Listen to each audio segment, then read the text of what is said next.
What is going on, Nuggets Nation, NBA fans? I am Tom Leuthner. Welcome back in to Nuggets today. There are some things that we obviously have to talk about, and happy 4th of July. The first thing I want to talk about is the fact that Denver brought somebody in, and this is somebody that I think we've covered before in the past, and that is the new head assistant coach, Jared Dudley. Now, I like the signing of JJ Barea. I covered that yesterday or a few days ago, and I love the signing of Jared Dudley. This is a guy who, like I said, is an NBA champion, was a pretty good role player on that championship team. He didn't play much, around 10 minutes, but this is also a guy whose coaching career was with Tim Hardaway Jr. and JJ Barea, who was a teammate of Tim Hardaway Jr. in Dallas. So I do think that that is a massive upgrade to the coaching staff. Like I said, Jared Dudley was a leader of certain teams that he was on. When you look at that Brooklyn team, it was all built off of chemistry, which I think is something not that Denver's lacking necessarily, but you have a lot of new guys coming into this locker room, and that is something that we're going to get into, with an addition that Denver had in a few minutes. But like I said, I think that this addition to Denver's coaching staff, especially as the new head assistant to David Adelman, is a massive W in Denver's favor realistically. I think that like I said, with same thing with JJ Barea, he's going to be able to help the role players develop, and as a stretch 3 or 4, he could help a guy like Peyton Watson's development with when it comes to his shooting percentages. Maybe not finishing around the rim as much, but like I said, I think that the shooting percentages may go up for Peyton Watson next season, hopefully with Jared Dudley there on the coaching staff. The next addition that Denver has made is another coaching addition, which I think is a pretty interesting signing, and that is Rodney Billups to the Denver coaching staff. So you already know that Chauncey was a Nuggets legend. Obviously, this is a guy who everybody loved in Denver and unfortunately had to watch him go in that Carmelo Anthony trade. But they brought in another assistant coach, and Adelman cleared house. We already knew that was going to happen. He wanted his own staff, and he got it. They're making the right moves when it comes to free agency. But now you're looking at what Denver is doing. And like I said, I think that another good move. This is a guy who is a Denver native, who's somebody who has coaching experience realistically. And he's the brother of an NBA player, a former NBA player, and a Nuggets great. So I think that, like I said, the chemistry he may help build the chemistry.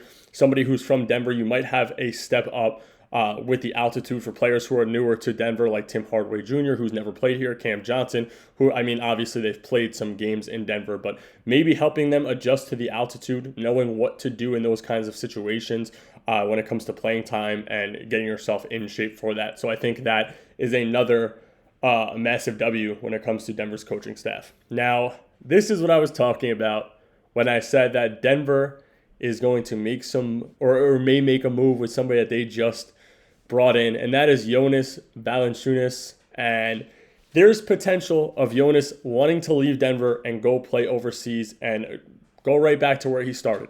Now, I don't think it's the worst thing for Denver if Denver is able to pivot. Now,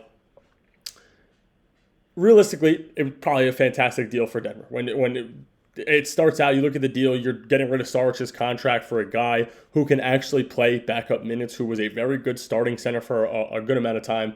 And now he is sort of torn between Denver and going back to the EuroLeague.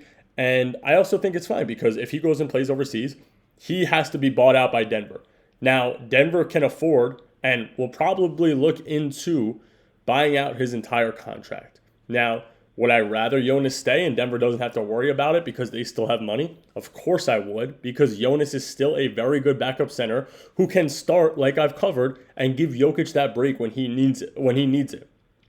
But I also think that, like I said, Denver would have more money realistically in the offseason. Now, there's not many teams who can go out and sign big free agents or offer the most money. And if Denver were to buy out Jonas's contract, then they would easily be able to match just about any team in free agency on one of the bigger names left. Now, I think there are some guys out there, and those are people that I've covered. I'm going to go right back into it after this, and it's going to be the constant same thing. I'm going to talk about these guys, hoping that Denver gets them. But I also think I've seen the reports that Denver is, and the Kings rather, are going to make sure the deal still goes through when everything is able to be cleared, which I think, again, massive, upgrade for Denver if Jonas stays a year. The original article may have been lost in translation because it was from somebody not from the U.S. making the article. So maybe when they translate it to English, it may not have been put out in the right context, and people could be taking it out of context. I don't see how a center like Jonas would turn down $10 million a year to play on a team like Denver where you're competing for a championship almost every single year for the last 5 years. So again, I think that Jonas probably is going to look into staying more than anything. But if he does leave, I don't think that it's a massive loss for Denver because you're still you're able to cut that contract and just gain more cap. Now, I think that there's some speculation that Denver wants to make a push for Luka in a year or two. So if they cut him, that's fine. Or if they buy him out, rather, that's fine. And there are some big centers that are still on the market that Denver can go after and target. And that is something that I'm going to hop into right now. Now, the first thing I want to say is there's a 7-team trade brewing right now that they say by Sunday could be complete. And one of those teams in that trade is the Phoenix Suns. Now, the Phoenix Suns have Nick Richards, and the Lakers just signed back Jackson Hayes. They brought in DeAndre Ayton, so they're probably out of the Nick Richards sweepstakes. I don't see many teams that are in this deal going out to get Nick Richards. You look at the teams in the deal. You have the Warriors, you have the Lakers, you have the Rockets, you have the Suns, you have the Wizards, you have the Hawks, and you have the Nets. Now, the Wizards could go after him maybe. The Rockets won't. The Suns probably don't want to keep him. They have 2 centers now. The Lakers have 2 centers now. The Warriors are a team in there that may end up looking for him. Maybe the Hawks, maybe the Nets, but I don't think it really makes sense. And I mean, again, he's a younger player. Maybe they want to help develop him if they can. But like I said, there are also some big free agent names still out there. So maybe Denver jumps into that trade, throws a guy like Hunter Tyson in there, and they're able to land a guy like Nick Richards as a backup 5 if Jonas does leave. But again, this is all worst case scenario if Jonas does leave. Now, like I've covered, I think that Al Horford could be there. I think Ben Simmons could be there. And if Denver has the money buying out Jonas, then they could offer more than just about any team in the NBA for Al Horford as a backup big for a year or two. Would I be happier with Al Horford than Jonas? I don't think so. I'm very big on Jonas as a backup center, but I also wouldn't mind it.